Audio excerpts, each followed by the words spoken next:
So one of you lovely people asked for a video on how to manage your money, and that's exactly what you've got coming up in this video. I'll be talking about tracking your expenses and saving, and why I think these are the two most important things that everyone should be doing. And I'll be talking about debt, a little bit about investing for people that perhaps have already got a budget down and are already sticking to it. So hopefully I can provide value to a wide variety of you guys. So my name's Theo, I'm a university student. I've been interested in personal finance and money and all of these sorts of things for a number of years now. I have no financial qualifications. This is purely my thoughts based on my own experience, so stick a big old pinch of salt on there. And also, this is definitely not financial advice. Definitely do your own research, do your own things, talk to professional people before you make any life-changing decisions. So with all that said, the first thing I want to talk about is about expenses and why it's so important that we know how much we're spending each month. So if you're someone that wants to know where their money's going, wants to look after their pounds and put them to the best use possible, you really need to be knowing how much money you're going to spend every month. For me, the way I did this is I looked back at my bank statements month on month and I just added up how much I'd spent each month. And I'd obviously take off if there was like a big expense like a holiday or something in one month, I'd take that off because it's not really representative of every other month. But if there was something like buying a pair of headphones in there, I'd definitely leave that in because those sorts of expenses are things you want to factor in when you're calculating your expenses. So I'd look through your bank statement, looking at your monthly expenses, adding all those up for each month and just writing them out so then you can try and calculate the rough idea of how much you're spending each month. The idea with this is then you can decide for yourself whether you're happy with this number or whether you'd like to change it at all.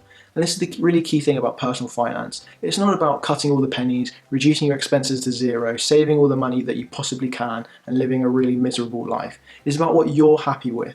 So if you're spending £500 a month, you can afford to spend £500 a month and you're happy spending £500 a month, then who am I to tell you to do anything different?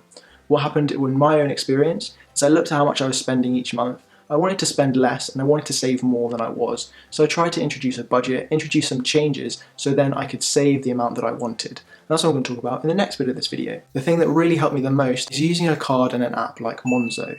So if anyone doesn't know about Monzo, it's not the only platform out there like this, but essentially it allows you to track your expenses. You can set budgets for individual categories like groceries or shopping, and you can assign your expenses to these categories to see how much you're spending. It really helped me see where all my money was going, and if you haven't done that, then it might help you out too. I think the other thing that's really important to say is that the first budget you set will definitely not be the budget you stick with, and you'll probably go through 5, 10, maybe more budgets before you find the one that you're actually happy with and that you're actually going to end up sticking with for the long term. So definitely don't worry if it feels frustrating, if you don't feel like you know exactly what you're doing to start with. The key is whether you want to make the change, that you stick with it and try and keep implementing these things. So with expenses and spending dealt with, which is a really important thing, probably the most important thing to try and get down, the second thing that's really important is to try and get used to the idea of saving.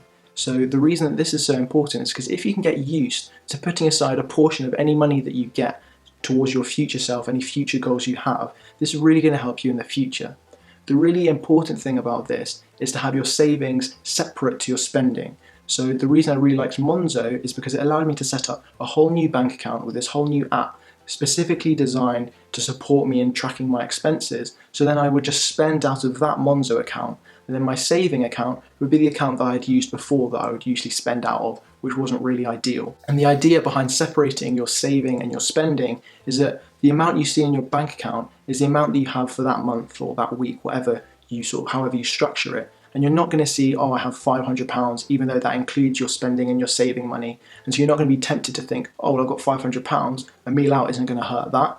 So you want to try and separate that money, put it aside, and probably not look at it so much. So you don't really feel like you have that money. You feel like the money you have is your spending money, and that's what you're used to dealing with on a day-to-day basis. Another key thing about saving money is that you want to try and save the money at the beginning of the month or straight away when you get the money into your bank account.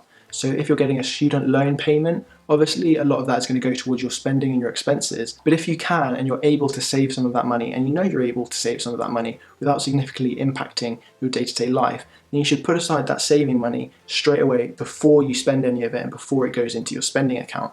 That way you're doing what's called paying your future self first. And it's much better than paying your future self last, i.e. waiting until the end of the period and saving whatever you have left. Because if you get to, let's say, the end of the week and you've got £20 left, you're going to have the choice, oh, I can spend that £20 and maybe buy myself a pizza and only have like £10, £15 left, or you can save that whole £20. And given that decision, a lot of people will probably choose to just have the pizza and still save some money. Whereas if you'd just taken that £20 out to start with, you'd never have that decision in the first place. That decision would never have crossed your mind, and you wouldn't have been tempted into spending a bit more money and saving a bit less, which at the end of the day probably wouldn't be the best thing to do for your future self. Cool, so now we've talked about tracking your expenses, having your savings in a separate account, paying into your savings account at the beginning of each period whenever you're getting your money. So the other thing I want to talk a little bit about with saving is that you can actually save for a variety of different things. And what I do is I have one saving account for short-term expenses, things like presents for people, things like going on holiday. I'll have a savings account specifically for that, which I know I'm going to spend money on these things, and I want to put money aside specifically for these things, but I'm allowed to spend that money on those sorts of things. And then I'll have a second savings account for savings that really I'm not trying to touch. I'm only going to touch if I really need to, say like if my laptop breaks and I really need a new laptop, then I'll go into that sort of savings account. But when I go on holiday, when I'm doing my monthly expenses, things like that, I'm not trying to touch that account, I'm not trying to look at it at all. So actually it can be quite helpful to separate your savings into numerous accounts if you're able to save enough to make that a feasible thing to do. So then how much should you be saving? Well, this is an entirely situational and personal question. It depends on your circumstances, what your expenses are, where you're living, how much money you're getting, etc., etc. I think good things to aim for are to try and work up to saving 10% of any income you're getting. So if you're getting a student loan, if you're working or anything, it's quite good to get into the habit of saving and putting aside 10% of that money and not touching it and trying to live on the 90% that you're getting.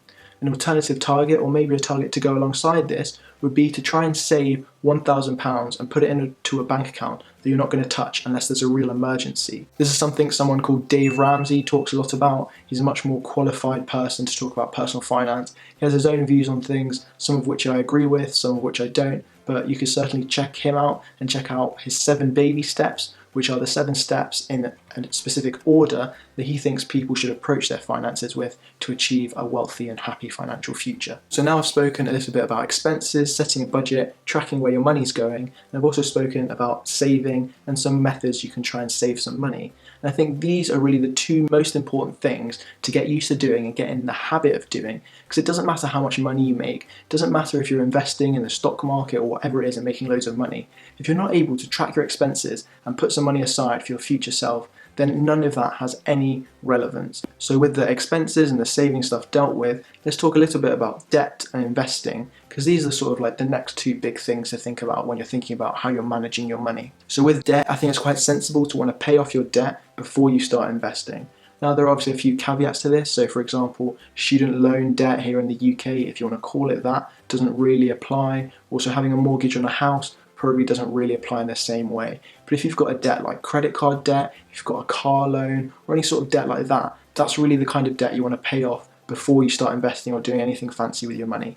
And the way I personally would recommend doing this is by choosing the debt that's got the smallest amount on it, that you owe the smallest amount on, and just trying to pay that off first. Then once you've paid off the smallest amount, going to the next smallest amount and working your way up like that. Because it will have a psychological impact when you see that you've cleared one type of debt completely, and you'll be more motivated to tackle the next one, even though the high interest debt might not be the first one that is on the agenda. So the other side is about investing and the exciting stuff about how you can get your money to work and grow for you. And this is kind of what I'm talking about on this channel and ways you can do that. But I think what's really important to acknowledge is that you shouldn't invest any money that you can't live without.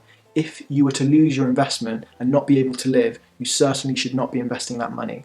With that said, if you can afford to put aside some money, the way I would approach this is the same way that I would saving. I would pay your future self first. I would invest before you spend any of the money that you're earning. I'd take aside a chunk and put it into an investment with a view of holding that or doing whatever you're going to do to it. Just because that way you're not going to be forced into a decision about, oh, do I want this or do I want to invest my money? You're going to have already invested your money, and then everything that's left you're going to have to spend. It's a bit like when you think about the salary you get. When you're earning a salary, you're paying off a portion of that in taxes before you see any of it. So in that respect, the tax man is getting your money before you. They have priority over you.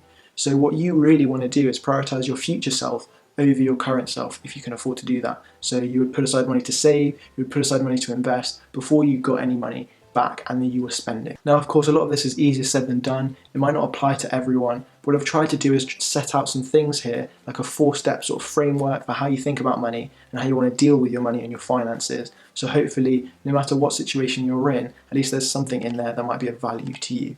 I really hope you enjoyed this video.